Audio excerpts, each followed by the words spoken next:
Well, hey there, folks. It's Brian Nichols here. And before we get started, want to let you know that today's episode is a little bit different of an episode, not in terms of the awesome guests we had here on the show, but rather the length of today's episode. Because normally, as you likely well know, our episodes run around 20 or so minutes, but not today. Today, we are over 30, I think over 35 minutes. I could be wrong, but that is because today's episode also includes our behind the scenes paywall content over on our Patreon, which you can find usually at $1.99 a month. I want to give you guys, regular subscribers here of the show, a little sneak peek, a little taste of what we are doing behind the paywall, some of the questions that we're asking our guests, but also some of the fantastic conversation pieces that we continue with after the main show has ended. So with that being said, if you enjoy today's episode in its entirety, well, then you're going to love our Patreon. So head over there, briannicholsshow.com/support. Sign up on the Patreon, $1.99 a month for your audience insider exclusive access. Or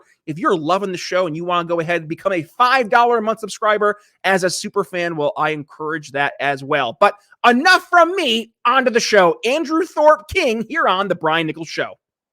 All right, folks, it's time to embrace the F word. No, not that F word, you weirdo. The one that we all try to avoid. Failure. Let's talk about that. Instead of focusing on winning arguments, we're teaching the basic fundamentals of sales and marketing and how we can use them to win in the world of politics, teaching you how to meet people where they're at on the issues they care about. Welcome to The Brian Nichols Show. Well, hey there, folks. Brian Nichols here on The Brian Nichols Show, and thank you for joining us on, of course, another fun-filled episode. I am, as always, your humble host, joining you live from our BNC studios here in lovely Eastern Indiana. Folks, the recession is right around the corner. You're probably feeling it. I know a lot of folks I'm talking to are already feeling it. So do not let the outdated sales and marketing strategies that you're currently focusing on for your business keep you behind your competitors. Learn more by checking out my website, briannicholsconsulting.com. Or if you want to go ahead and set up a one-on-one with yours truly, email me, Brian at Brian at Brian Nichols Consulting. There we go. .com. Folks, thank you for joining us. And yes, we touched on this in the intro here. The F word, the one that we are always running away from, that is failure. I talk about this many a time on the show. It's important for us to be the best version of ourselves. And with that, we want to make sure we focus on how can we be the best version of ourselves. Joining us today, talking about how we need to embrace failure in his brand new book, Failure Rules, Andrew Thorp King. Welcome to the Brian Nichols Show. Brian, thanks for having me. Sorry about our technical difficulties earlier.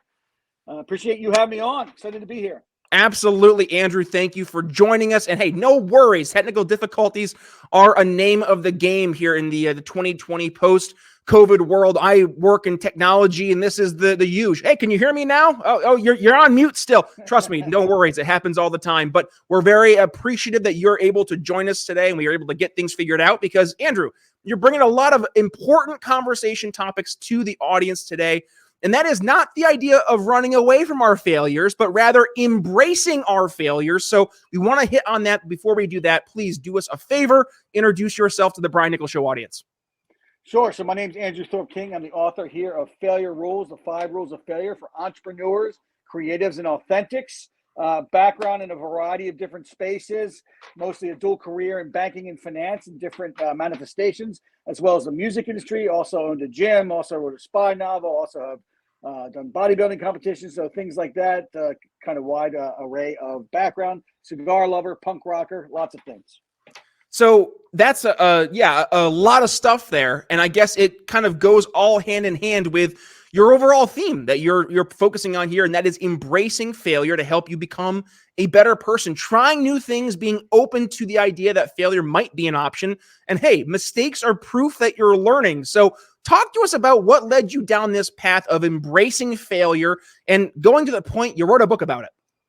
That's right. Yeah. So during my 20s and my 30s, I was doing a lot of what I would call off-road entrepreneurial adventuring, right? Trying many different things in many different spaces, learning what worked and what didn't. And I learned a lot about what didn't work. And I learned a lot about how to handle things when they didn't work and how to handle sometimes even near catastrophic failures that might ruin other people. And so I think of like Nassim Taleb's concept of anti-fragile, where when when you're confronted by harm, you don't just get up and restore, but you actually grow from harm and get stronger.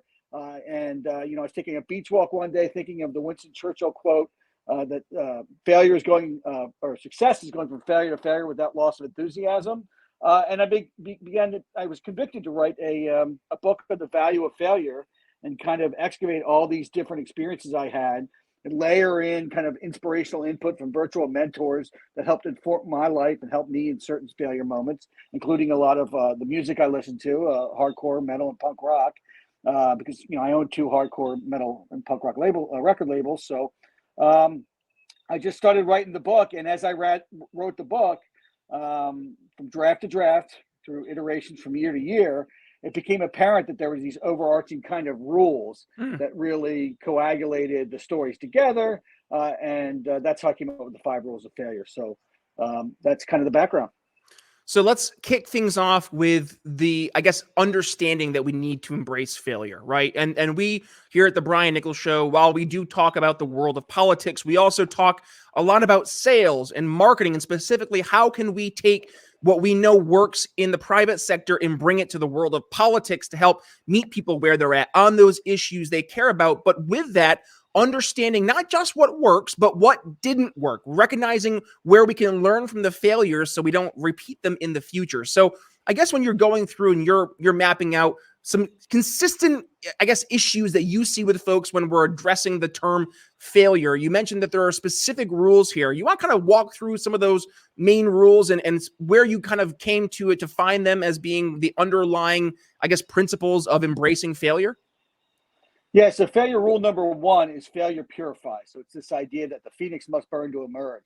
That when we have a failure event in our lives, although it's very difficult, it's best to try to step out of your emotional participation in that event and step more into an objective observer role where you can look at the event, see the chaos or the energy that exists within that event, and see how it might actually be there to serve you and shape you into a better next version of yourself, whether that's professionally, personally, spiritually, emotionally, however that might be, and really take ownership of your own response to that event. And it's the idea that, oftentimes when we encounter failure events, if we're really kind of leveraging it correctly or metabolizing it wisely, we might realize that it actually was good for us in the sense that it burned off faulty ways of thinking. Old thinking dies, new thinking kind of emerges. It could burn off bad habits. It could open us up to a wider view of the world as we try to make our way forward in a different path. And so it's really that kind of idea that failure can actually be the great purifier. Interesting. I like that a lot because I think you look too often, people, they try to run away from failure. They don't want to experience the pain that comes with failure. And I'll give you a real life example. So myself, I used to weigh 385 pounds. And the idea of me going to the gym and working out, it was terrifying to me because I didn't know what the heck I was doing. I thought I was going to look like an idiot in there, and I was going to hurt myself, and I was going to get laughed at, and I was going to fail, right? But I kept going to the gym, even though everything in my body told me not to, both mentally and physically. And then fast forward 2 years later, I look back and I had lost 180 pounds of fat. And for me, that, I guess, it was like the big spark I needed, to your point of realizing you have to embrace the possibility of failure. Even if you don't necessarily fail, you still at least are putting yourself in a position that you're in your uncomfortable zone, right? Getting out of that comfort zone where you just feel safe and secure, and being willing to face failure head on, but also to test things that you thought were true. So maybe if you could articulate a little bit more about what examples you've seen in your personal life where you've had maybe some preconceived notions or something in that world where you tested it and you were in fact met with failure, and how that helped you on your path moving forward. Yeah. So, I mean, what you touch on there with the working out example, the weightlifting example is perfect, right?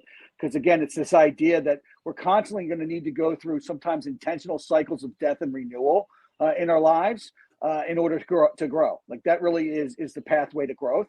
You're not looking for failure. This is not like failure porn. This is not like, a willful indulgence in failure and just do whatever you want and it doesn't matter, just be reckless. I mean, obviously you want a plan. You want a plan to succeed, but you have to be prepared to iterate because like Mike Tyson said, plan's great till you're punched in the mouth. So you still want to go forward. And it's the idea that if you're doing difficult things on a regular basis, you're likely going to encounter more failures along the way. They're going to travel together. So I think of one time in my life where I had just gone through a business divorce and had split from a partnership in an online lending company I was involved in. I had also just gone through a marital divorce. And so all of a sudden I found myself, a longtime entrepreneur, self-employed, and longtime married. All of a sudden I was he didn't have my primary income come from, a source of self-employment, and I was no longer married. And I found myself living in a hotel room, no office to go to by day, no family to go home to at night. And so in that empty failure space, right, I viewed it more as the chaos was more of an opportunity. I used that energy to reshape my future. And in that space, instead of wallowing in discomfort, instead of wallowing in, anxiety, I used that space and I filled it with a number of different pursuits in parallel, and really invoked this kind of divinity of purpose within. And so I was able to take my skills from the online lending world, become a consultant. I quickly got a client that evolved into a proper partnership in a lead generation company that became lucrative. I also repurposed my resume, ended up getting a formal job in the online or the commercial banking space in the fintech world. I still work that job today as an executive 9 years in. I also finished my first spy novel, rejuvenated my record labels and put out a number of record releases, and I began writing Failure Rules. So within that empty space, all kinds of new threads were born. So this new me came out that was wider, more diverse, and more disparate and more interesting. And life really opened up. And that was a choice, and that was a particular kind of mindset in that failure space. So it's really this idea that failure, many failures, although some of them often are tragic, could be damaging, could wield all kinds of problems in your life. There is a way to look at those circumstances and scenarios and find something great in them and apply yourself to them in such a way that you come out stronger and better, and you really move forward into your calling journey. Oh, for sure. I really appreciate you kind of walking through your personal experience and your personal story, because I'm sure that there are lots of folks listening right now who they're putting themselves in your shoes because that's their shoes, right? They've experienced failure, and you kind of come to this fork in the road, right? And it's deciding which way do you want to go? Do you want to go towards the path that seems the safest, which is maybe going back to what you're comfortable with, or at this point, when you've hit failure, trying something new, embracing new things? So to those individuals, right, who are facing this fork in the road, what would be some guidance, some recommendations that you'd make to them based on your personal experience on your end? Yeah, so that's good. That actually points to a couple of the other rules. So failure rule number 5 is you are not your failures. And it's this idea that in the failure event, you need to detach your identity from your failure events. Just detach from the optics, the negative optics of failure, and view yourself differently. And then that also kind of tracks back to failure rule number 2, some of what you're saying there. Failure rule number 2 is nothing is safe. And it's this idea that because nothing is safe, you really want to have a portfolio of pursuits. You don't want to over-identify with any particular pursuit, even though you still softly identify as you're creating an identity in the world that's evolving and might be, widening as your interests grow. But it's really kind of that remaining nimble, knowing that nothing is safe out there, which, tracks back to somewhat of a small L libertarian ethos. And I go through many case studies in the book of those that kind of are of that ilk, whether it's Lemmy Kilmister of Motorhead or Norman Collins, Sailor Jerry from Sailor Jerry, who was the godfather of old school tattooing. And it's those kind of mindsets of people like that I really look up to. Always found a way to keep doing something new, no matter what hit them, and found new expressive ways to put themselves out there in the world. Talk to us more about these rules, right? Because I know you mentioned as you're kind of going through and you're kind of self-analyzing yourself, and you're realizing that there are specific rules that you're uncovering. Talk to us more about the rules themselves. They're not necessarily hard and fast rules, but rules that you have more so embraced to avoid, I guess, and not avoid, but more so embrace the ideas of failure and not to be afraid of them. So more of the context there, if you would. Yeah, so you're right. It's not to avoid failure, certainly not to intentionally collide with it, but to recognize it's going to happen, particularly if you're doing difficult things or unorthodox things. Right. And so failure rule number 1 was failure purifies. Failure rule number 2 is nothing is safe. And again, it's this idea that, many of the people in the world who kind of seek safety, cling to safety, kind of go for that anesthetized life, are often not really living out their full purpose, I believe. Hmm. I think oftentimes they're kind of muzzling something inside that they're afraid to really invoke in the world because of the risk, and I think that oftentimes those who take the safe path and ignore that internal spirit voice that might be calling to something more difficult, higher, more bold, that oftentimes they're going to, end up kind of succumbing to an existence that is much like the Henry David Thoreau quote of, living lives of quiet desperation. And they'll manifest some sort of dysfunction, some sort of sickness, mentally, spiritually, even physically, because of that, emotionally, right? And so it could be someone with all the externals in line, but internally they're dead inside. It could be somebody who has that nice job, but they feel like they're a slave to it, they're trapped to it. They might have a nice family, a nice house, but everything seems to be controlling them, and they seem to just kind of be an automaton within that structure. Right. And they might be muzzling something inside them that might be calling them a greatness in a specific area, but they're not even really willing to look at it or go after it because of the risks of failure. What are some of the biggest, I guess, the biggest areas where folks, and maybe you can speak to yourself as well, start to feel that sense of rejection, that sense of failure creeping in? Is it societal pressure? Is it financials, or is it something in between? Could be societal. That's big for a lot of people.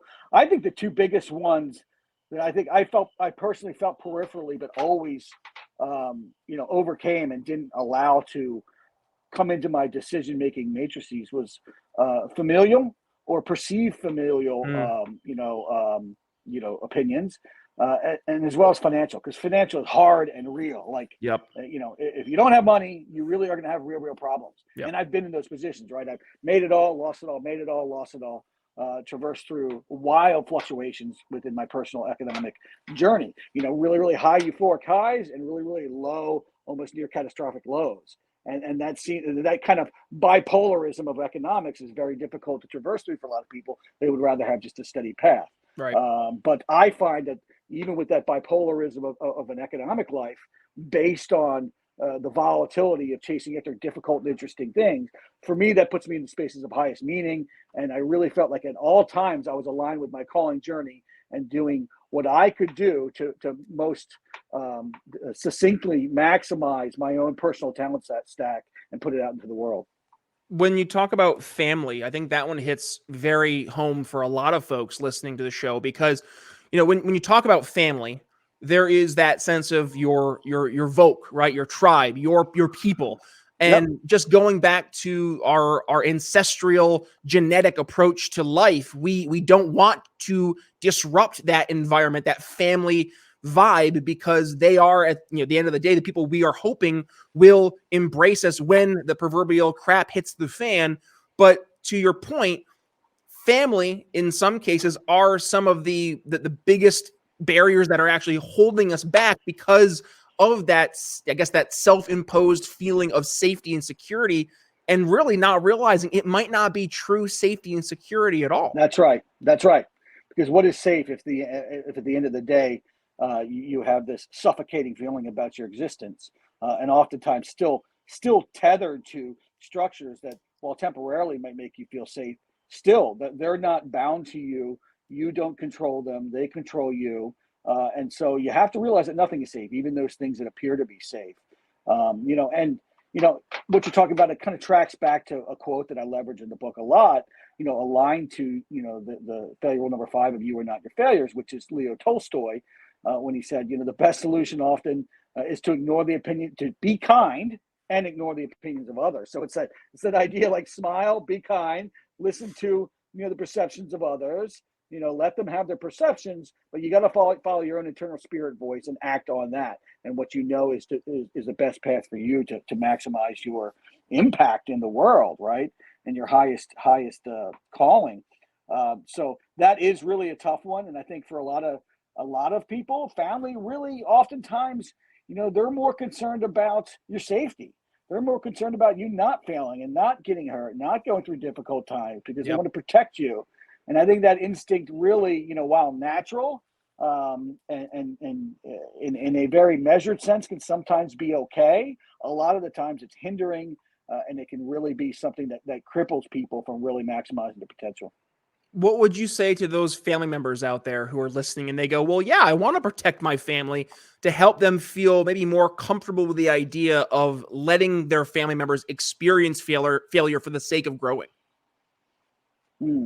Yeah, I think that right. I mean, I think that would be a challenge for a lot of people, and I think it takes some intentional study of those who really live kind of intentionally unsaved lives for higher purposes to get a sense of what that means and why somebody you love might be attracted to that type of path, and that maybe could give a family member some understanding of unorthodox paths that somebody they love might be pursuing.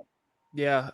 Well, hey, I know we're getting towards the end of the main episode here before we go behind the paywall for the Patreon, which I'm going to be asking a lot of, well, not a lot, but some more detailed conversation topics as it pertains to failure in the world of politics. But before we get there, I wanted to wrap this episode up with your take in terms of what do you think, if you're looking at the rules, are the most important rules, if you had to rank them, that you've outlined in terms of living a more successful life while also embracing the idea of failure? I think it's failure rule number 5. You are not your failures, for sure. You know, it's the one that caps out the suite of failure rules. And it's the one that's most important because how we think about ourselves, you know, as we approach failures or climbing out of them or you know, potentially might be planning a path that might run into them is the most important. So it's that mindset of like failure in this event, I'm detached from it. I'm going to chase after my path and find a way to metabolize and leverage failures if they happen. And it's not who I am. It's just something that I experience and something that I have to overcome. All right, Andrew. So with that, we're going to go towards our final thoughts here for the main part of the episode. I'll kick things off if you're cool with that. And that is, I'll say, you know, from my end, I have failed more times than I can count in my life. And Andrew, you hit the nail on the head. It's how you learn and adapt to those failures. And I think for me, I think rule number 1 is very important, the idea of it purifying, because it helps you realize not just what works, but frankly, what doesn't work. And with that, I want to actually, as we go towards the Patreon part of the episode, focus on some of that from a political standpoint. So folks, if you want to hear Andrew's answers in terms of how he applies the rules of failure to some of our political questions, we'll make sure you head over to our Patreon.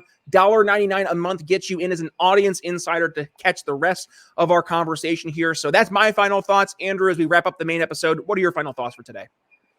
Yeah, I would just echo that. Just remember that failure is a purifier if you view it correctly.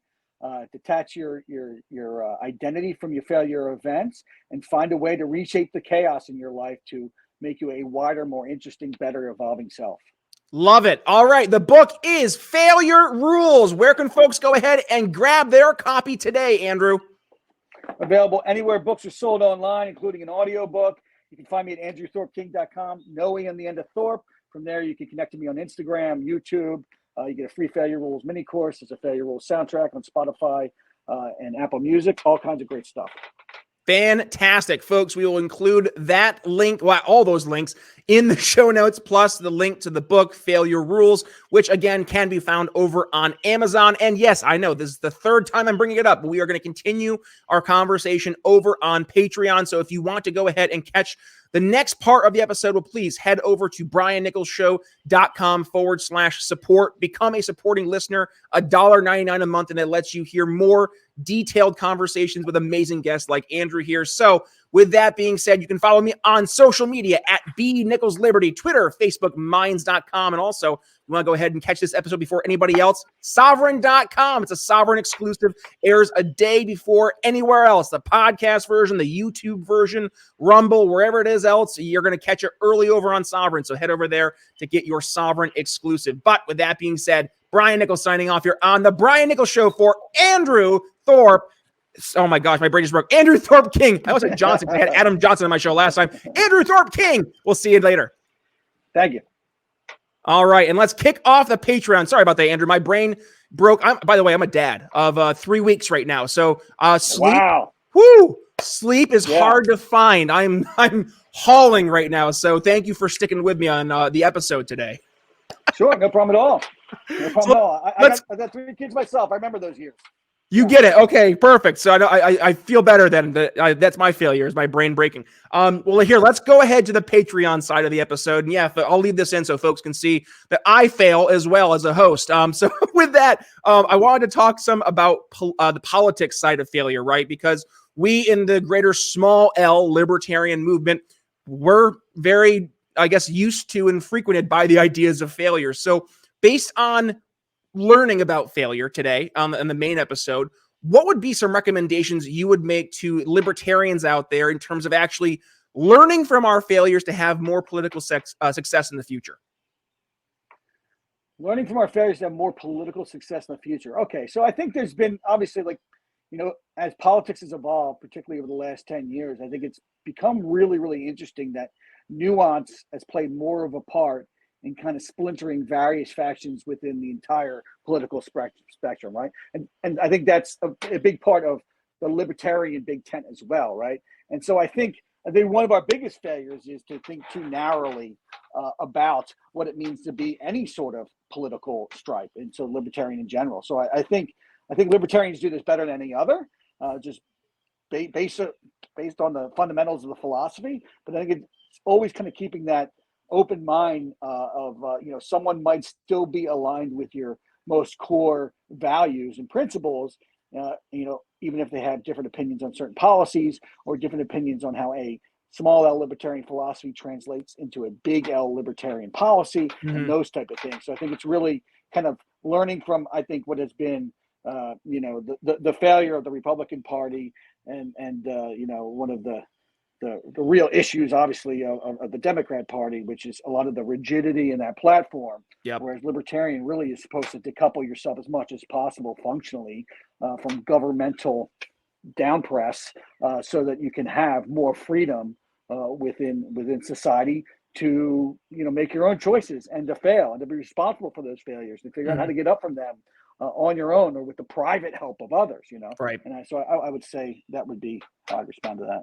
Well, and I'd say that kind of adds to maybe why, while the libertarian sentiment and our principles, they make sense from our not just like a living our lives perspective, but it also makes sense in terms of why maybe we haven't seen the success politically.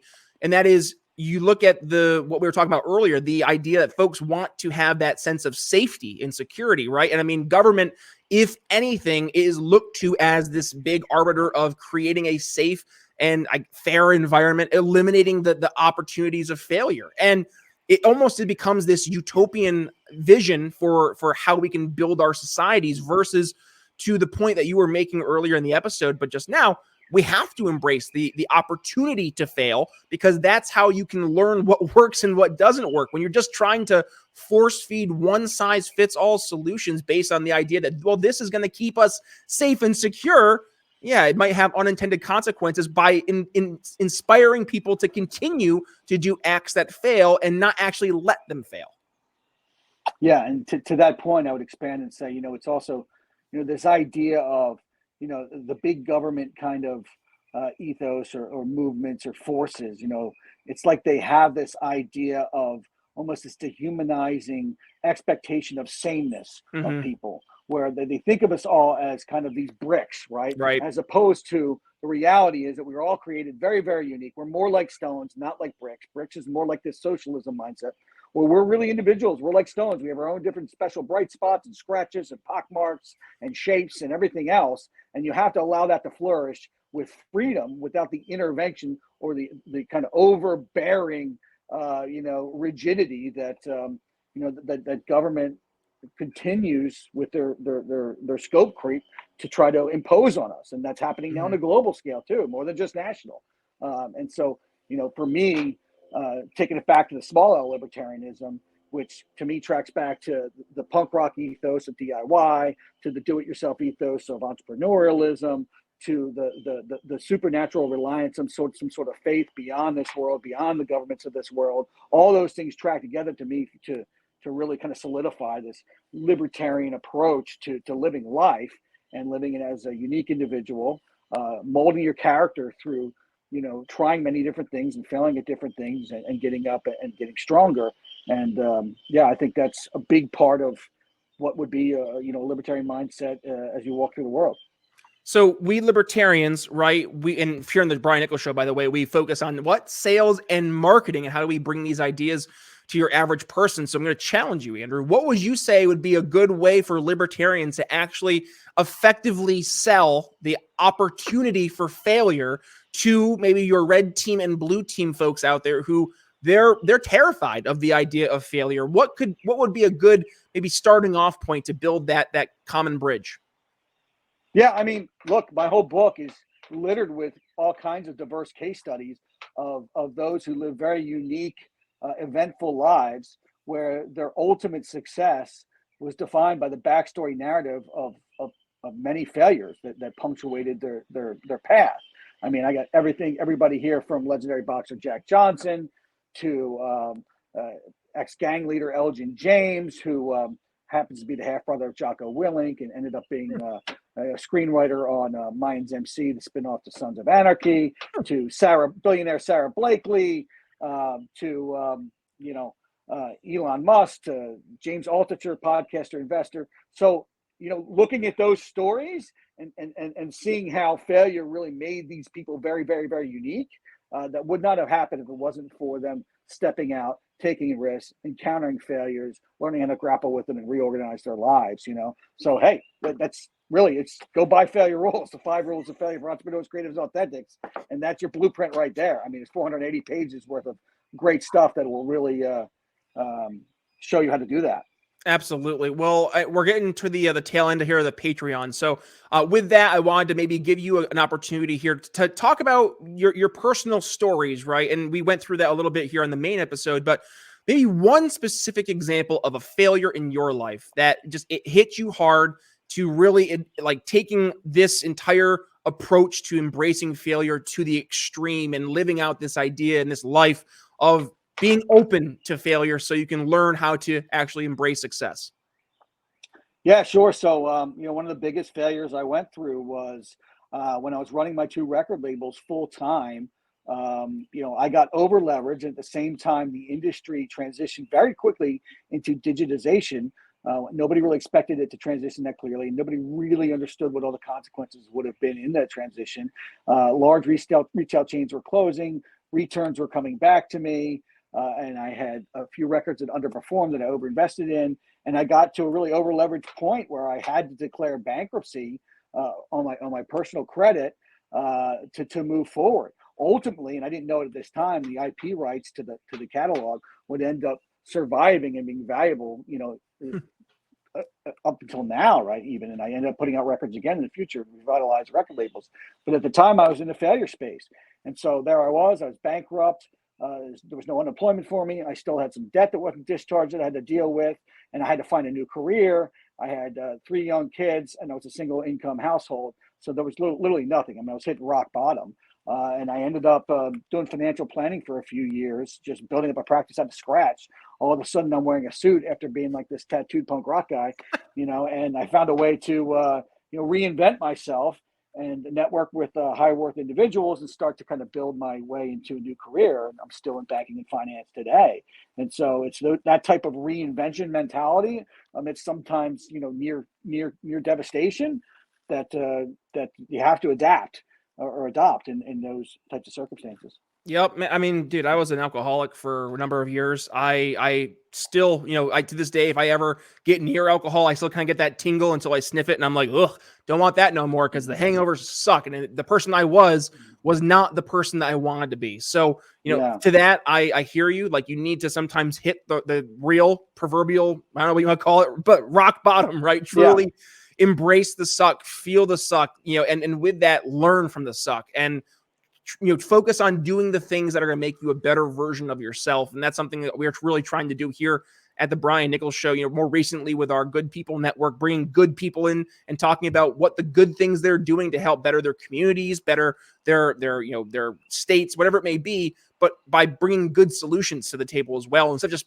talking about problems and being, narcissistic Facebook posters about, well, here's a problem that really sucks and not really doing anything to remedy it. Now actually promoting people who are bringing good solutions to the table. So no, I firmly embrace this idea that we need to not just acknowledge that failure is an option, but sometimes it's the best option and it helps us grow. So with that, we are going to wrap things up here for the Patreon. Andrew, any final thoughts for the Patreon members as we wrap things here on the episode today?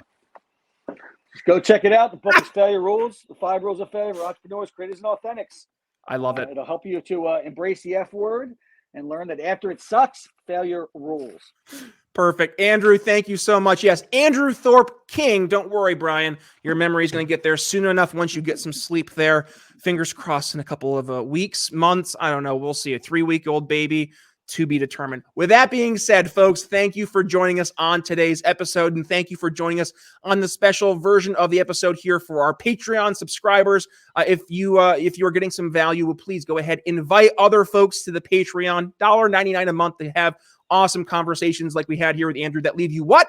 Educated, enlightened, and informed. That being said, Brian Nichols signing off here on the Brian Nichols Show for Andrew Thorp King. We'll see you later. Thanks for listening to the Brian Nichols Show. Find more episodes at briannicholsshow.com.